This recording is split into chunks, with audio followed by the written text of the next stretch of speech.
नमस्कार दोस्तों, कैसे हैं आप सब। उम्मीद करता हूं कि जहां पे भी होंगे मस्त होंगे, स्वस्थ होंगे और अच्छे से अपना टाइम स्पेंड कर रहे होंगे।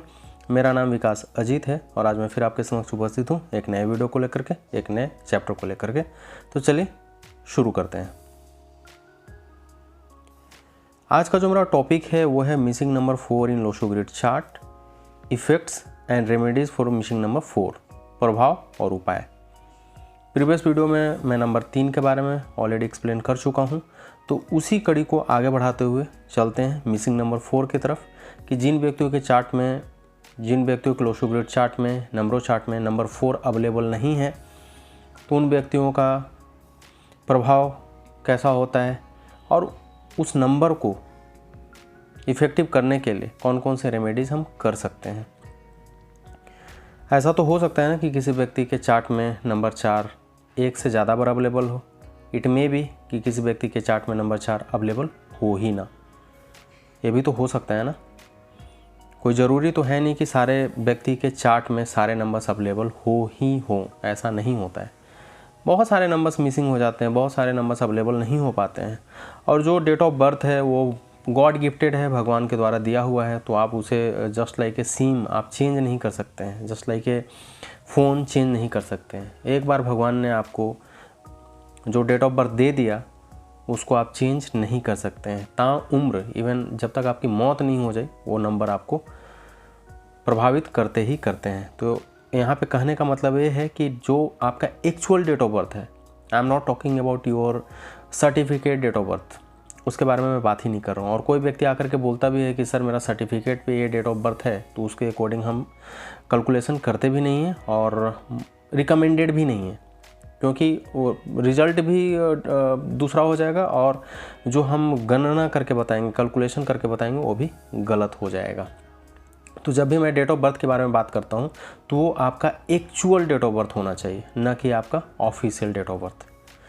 तो उसी की कड़ी को आगे बढ़ाते हुए आज का जो मेरा टॉपिक है वो है missing number 4 in Lo Shu grid chart, effects and remedies for missing number 4, प्रभाव और उपाय।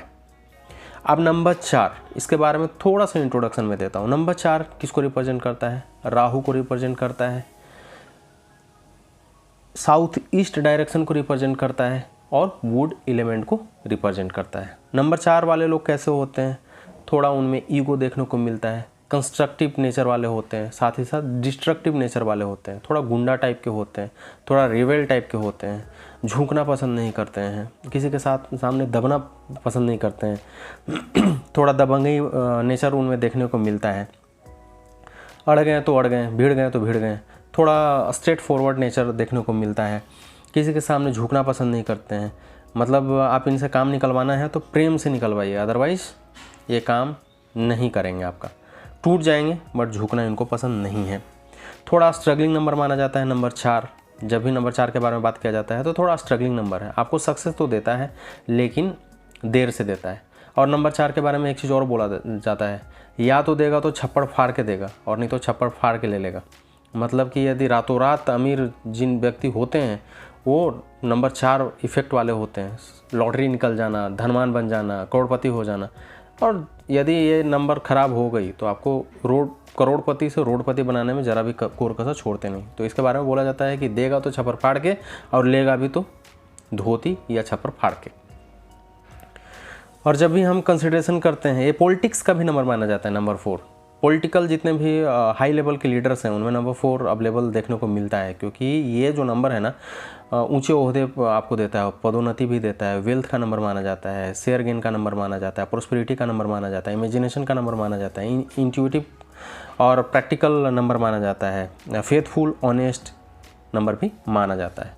तो जिन व्यक्तियों के चार्ट में नंबर 4 अवेलेबल होगा तो उनमें ये सारे क्वालिटीज़ देखने को मिलेंगे, और जिन व्यक्तियों के चार्ट में नंबर 4 अवेलेबल नहीं होगा तो जस्ट अपोजिट रिजल्ट देखने को मिलेगा, ये सारे क्वालिटीज़ उनमें नहीं होंगे। यह हो गया नंबर 4 का इंट्रोडक्शन। और यदि आप और अच्छे से देखना, समझना, जानना चाहते हैं तो ऑलरेडी इसके बारे में, नंबर 4 के बारे में सारा डिटेल वीडियो ऑलरेडी मैंने अपने चैनल पर डाल रखा है। आपसे बस रिक्वेस्ट है कि आप जाइए, देखिए और समझिए, आपको ईच एंड एवरी डिटेल अच्छे से मिल जाएगा। तो चलिए इसी क्रम को आगे बढ़ते हुए आगे चलते हैं। तो जैसा कि मैंने बताया कि मैं इस टॉपिक पे बात करने वाला हूं, तो इसके effects of missing number 4 in Lo Shu grid chart. यदि आपके लोशो ग्रिड चार्ट में या नंबरोलॉजिकल चार्ट में नंबर 4 अवेलेबल नहीं है तो क्या इफेक्ट देखने को मिल सकता है, उसी के बारे में बात करते हैं। चलिए, they lack of financial stability and growth. Number 4 मैंने बोला ना कि या तो छप्पर फाड़ के देगा या तो छप्पर फाड़ के ले लेगा, या तो धोती फाड़ के देगा या धोती फाड़ के ले लेगा। जस्ट मजाक के लिए बोल रहा हूँ, समझाने के पर्पज से। तो they lack of financial stability and growth, जिन व्यक्तियों के चार्ट में नंबर 4 अवेलेबल नहीं होगा उनमें क्या मिलेगा देखने को, फिनेंशियल स्टेबिलिटी और ग्रोथ के लिए उनको बहुत स्ट्रगल करने को पड़ता है। उनमें ये कमी देखने को मिलती है, फिनेंशियल स्टेबिलिटी नहीं मिल पाती है, धन की कमी देखने को मिल सकती है और साथ ही साथ फिनेंशियल ग्रोथ में भी कमी देखने को मिलती है। नंबर 4 आपको प्रोस्पेरिटी देता है, गेन देता है, आपको लॉटरी लगवाता है, धन और प्रोस्पेरिटी देता है, आप में थोड़ा ईगो रखता है, क्योंकि हर व्यक्ति में कुछ ना कुछ ईगो रखना चाहिए, अदरवाइज आपको पीपल भी वैसे ही ट्रीट करते हैं जैसा कि वो आपको समझ लेते हैं। तो ये क्या करता है, आपको फिनेंशियल स्टेबिलिटी एंड ग्रोथ दिलाता है। लेकिन जब आपके चार्ट में नंबर 4 अवेलेबल नहीं है तो आपको फिनेंशियल स्टेबिलिटी एंड ग्रोथ में कमी देखने को मिलेगी। आपको हमेशा स्टेबिलिटी के लिए और ग्रोथ के लिए, फिनेंशियल ग्रोथ के लिए स्ट्रगल करना पड़ सकता है। Second number, they struggle more to achieve success in any field. जिन व्यक्तियों के चार्ट में नंबर 4 अवेलेबल नहीं है उनको सक्सेस किसी भी फील्ड में लेने के लिए ज़्यादा स्ट्रगल करना पड़ता है कंपेयर टू अदर्स। ऐसे नंबर 4 खुद ही स्ट्रगलिंग नंबर है, आपको देगा चीज़ें तो मिलेगी ही मिलेगी, रिजल्ट भी मिलेगी ही मिलेगी, बट आपको घुमा घुमा के देगा, जल्दी नहीं मिलता है। नंबर 4 स्ट्रगलिंग नंबर है, बट बाकी चीज़ों के लिए नंबर 4, जैसे गवर्नमेंट जॉब में जाने के लिए नंबर 4 कंसिडरेबल होता है, प्रॉपर्टी के लिए नंबर 4 कंसिडरेबल होता है। अब ये नंबर 4 नहीं रहेगा तो डेफिनेटली आपको उस फील्ड में ज़्यादा स्ट्रगल करने को पड़ेगा कंपेयर टू अदर पर्सन जिनके पास नंबर 4 अवेलेबल है।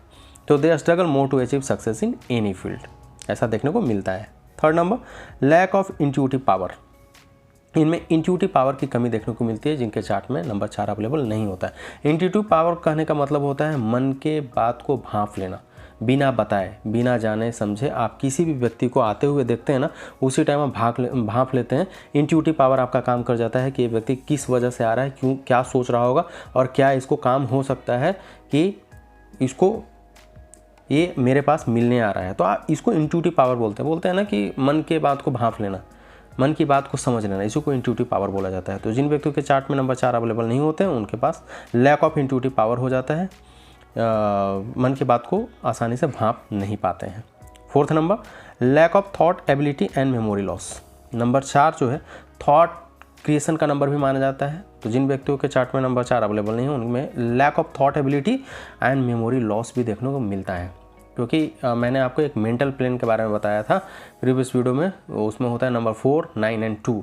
जिन व्यक्तियों के चार्ट में तीनों नंबर अवेलेबल होते हैं उनकी मेमोरी बहुत ही शार्प होती है, बहुत ही तेज़ होती है, याददाश्त शक्ति बहुत तेज़ तरार होता है, लॉजिकल पावर बहुत ज़्यादा होता है। लेकिन जब आपके नंबर 4 मिसिंग है तो मेमोरी लॉस देखने को मिल सकता है।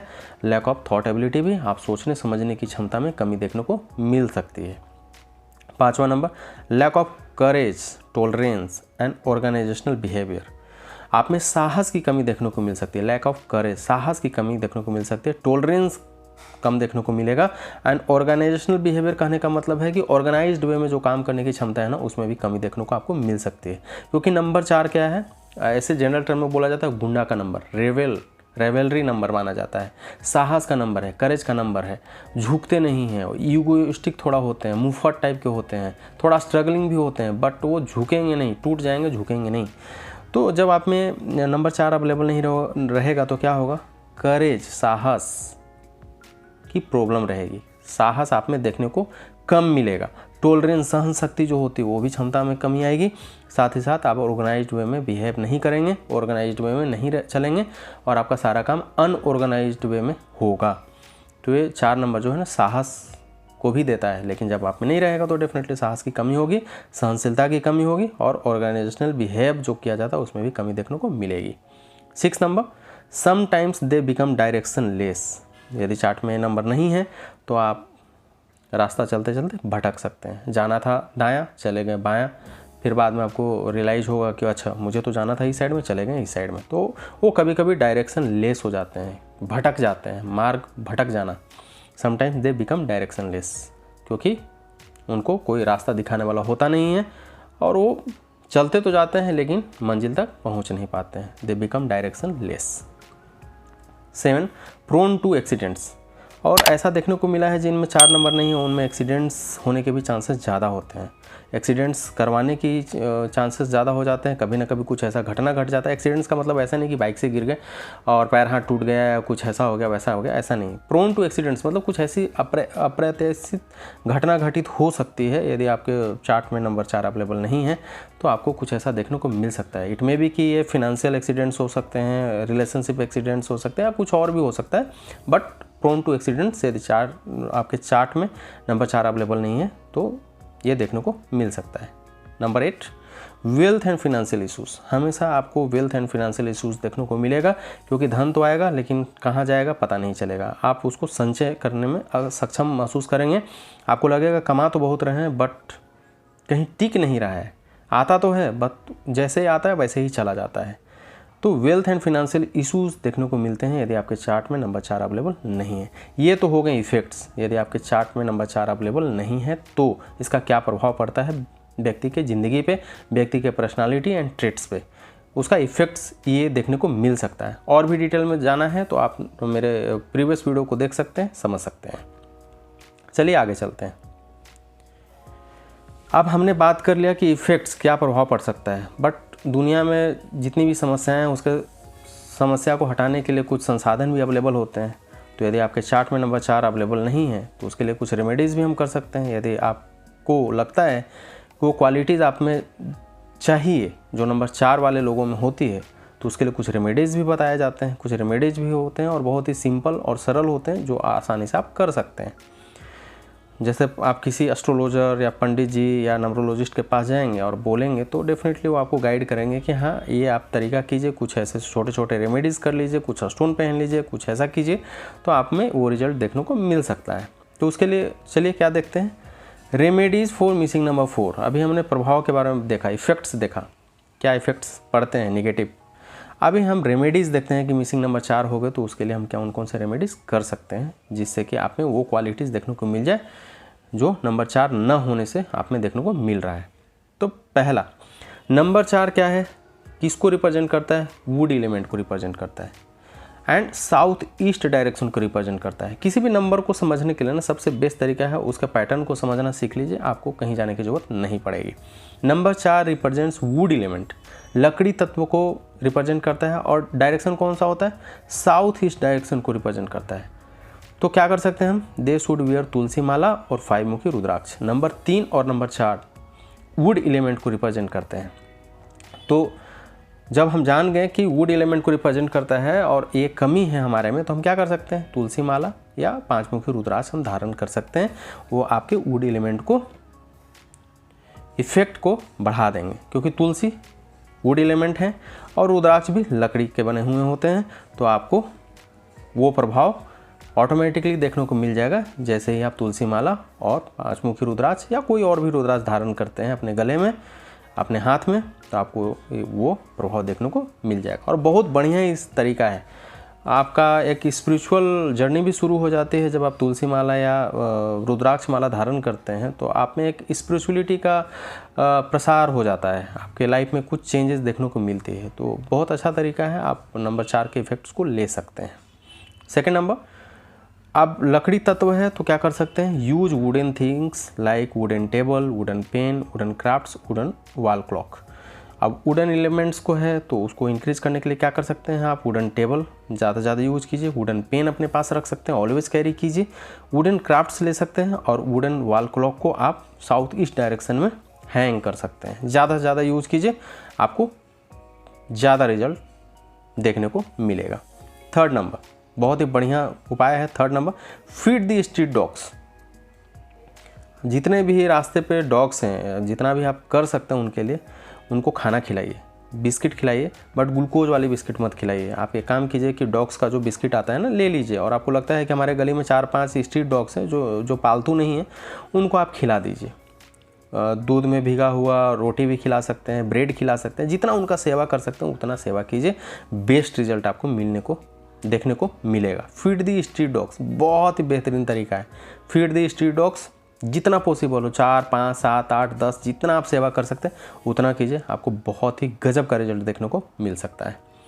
फोर्थ, कीप ग्रीन प्लांट्स और plants picture in south east direction. और क्या कर सकते हैं, या तो आप ग्रीन प्लांट्स अपने घर पे रखिए, या तो प्लांट्स का पिक्चर यदि पॉसिबल नहीं है तो प्लांट्स के पिक्चर साउथ ईस्ट डायरेक्शन में आप हैंग कर सकते हैं, ये भी आपको अच्छा रिजल्ट देगा। Fifth number, hang wooden wind chime blue और green colour of 5, 6, 9 rod in the south east direction hanging with red ribbon colour ribbon. तो क्या कर सकते हैं, 5वां नंबर कि वुडन विंड चिम होता है ना, जो दरवाजे पर टंगा रहता है, जब हवा आती है तो टन टन टन की आवाज़ आती है, तो उसमें क्या करना है आपको, वुडन विंड चिम को जो या तो ब्लू कलर हो या ग्रीन कलर हो, जिसमें 5, 6 या 9 रॉड हो, तो साउथ ईस्ट डायरेक्शन में उसको रेड कलर के रिबन के साथ हैंग कर सकते हैं। तो जब जब घंटी बजेगी तब आपको अच्छा रिजल्ट देखने को मिलेगा ही मिलेगा। तो ये कुछ छोटे मोटे उपाय हैं जिनको आप करेंगे तो डेफिनेटली आपके जीवन में ये गुण देखने को मिलेंगे, क्वालिटीज़ भी देखने को मिलेंगे। साथ ही साथ आप में जो नेगेटिव क्वालिटीज़ हैं उसको भी इम्प्रूव करने में सहायता करेगा। और कोई ज़रूरी नहीं है कि सारे करें, जितना पॉसिबल हो सके उतना कीजिए। कोई ज़रूरी नहीं है कि जो मैंने बताया है सारे के सारे आप कर ही लें। नहीं हो सकता है 2 कीजिए, नहीं हो सकता है 3 कीजिए, नहीं हो सकता है 1 कीजिए, बट कुछ ना कुछ ज़रूर कीजिए। बहुत ही छोटे छोटे रेमेडीज़ हैं और बहुत ही इफ़ेक्टिव रेमेडीज़ हैं, इनको आप कीजिए, आपको बेस्ट रिजल्ट देखने को मिलेगा। आई होप सो कि ये वीडियो आपको पसंद आया होगा, और यदि मेरे वीडियो पसंद आ रहे हैं तो कृपया लाइक कीजिए, शेयर कीजिए और मेरे चैनल को सब्सक्राइब कीजिए। मुझे आपके सपोर्ट की सख्त ज़रूरत है। तो आज के लिए बस इतना ही, मिलता हूँ नेक्स्ट वीडियो में, तब तक के लिए see you, take care, bye bye.